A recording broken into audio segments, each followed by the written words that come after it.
কি বন্ধু, চিরস্থায়ী জান্নাত ছেড়ে দিলা, জাহান্নামের জন্য সিদ্ধান্ত নিয়েই নিলা।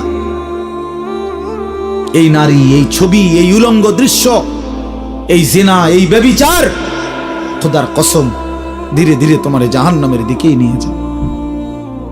নুআল্লিহি মা তাওয়াল্লা ওয়া নুসলিহি জাহান্নাম। আল্লাহ বলছে, যে বান্দা আমার রাসূলের বিরুদ্ধাচরণ করবে এবং আমার ঈমানদার বান্দারা যে পথে চলে তার উল্টো পথে চলবে, আল্লাহ বলেন আমি তাকে সেই উল্টো পথেই চালাবো এবং একদিন সত্যি সত্যি আমি তারে জাহান্নামে ফেলে দেব। খোদার কসম বাপ, এটা কোরআন শরীফের আয়াত। আমি এই মাত্র বলে আসছি, বলছি তোমরা যারা আমার একটা কথা মনে করো বাপ, ছেলেদেরকে তোমাদেরকে বলি বাবা, সারা দিন সারা রাত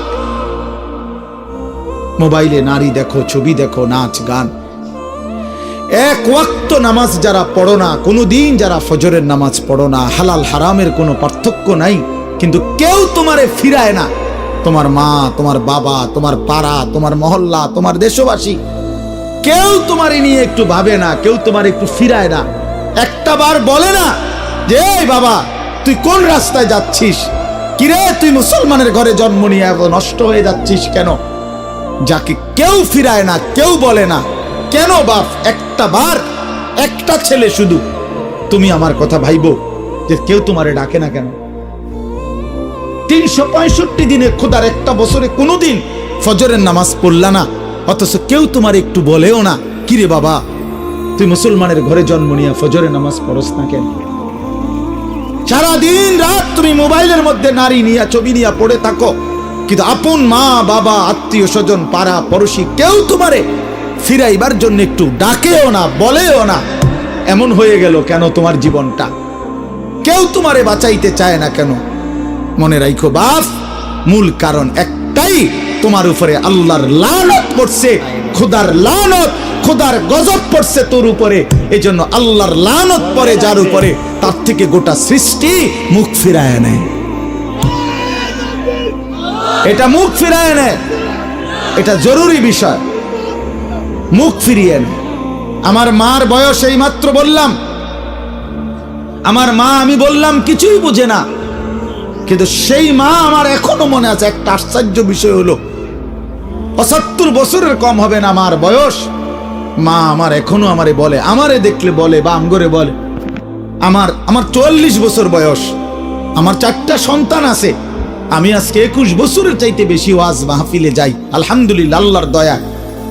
কিন্তু কসম আল্লাহর, মা এখনো আমারে বলে ফুত নামাজ পড়ছো, নামাজ পড়ছো, আমারে সব সময় বলে মা ফুত চাইও, মানুষের কত আনে মাহফিলে যাও, মানুষের লোকে চাইও টাকা পয়সা লইয়া, ঝামেলা করো না। কতবার যে কইছে এই কথা, এটা মা আমারে আমার জীবনে। কিরে বেটা, আমার 75 বছরের মা তো, আমি 44 বছরের ছেলে, আমি আমারে আজও ডাকে, তোরে কেন ডাকে না? তোর উপরে কোন খোদার লানত পড়ছে বেটা? এই জন্য তো অব্যাহত ভাবে চোখের সামনে ছেলেটা চরিত্রহীন হয়ে যাচ্ছে, লম্পট হয়ে যাচ্ছে, এক ওয়াক্ত নামাজ পড়ে না, কেউ তারে ডাকে না। আহা, কেন এমন হয়ে গেল বাপ? তুমি এত বড় বঞ্চিত হইলা কেন?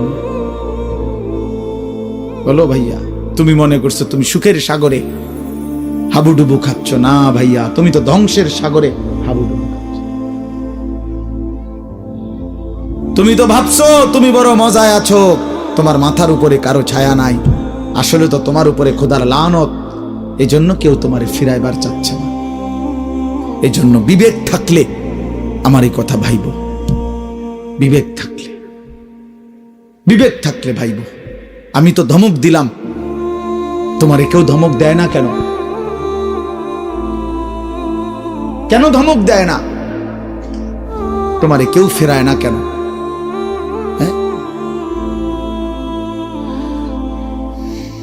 এই জন্য দোস্ত, দয়া করে এটা ভাবা উচিত, আমরা ইনসাফের সাথে আমাদের এটা ভাবা উচিত। আমরা যদি এটা ভাবি, আমাদের জীবন সুন্দর হবে। এই কথাটাই আমি শুরু করছিলাম। আল কাইয়িসু মান দানা নাফসাহু, নবীজি বলছেন সে বুদ্ধিমান যে নিজের হিসাব করে। ওয়া আমিলা লিমা বাদাল মাউত, এবং মৃত্যু পরবর্তীর জন্য আমল করে। সেভাবে আমি কে, আমারে কে বানাইলো, আমি আসলাম কোত্থেকে, কেন বানাইলো, আত্ম উপলব্ধি, নিজের বিবেক, নিজের জাগা।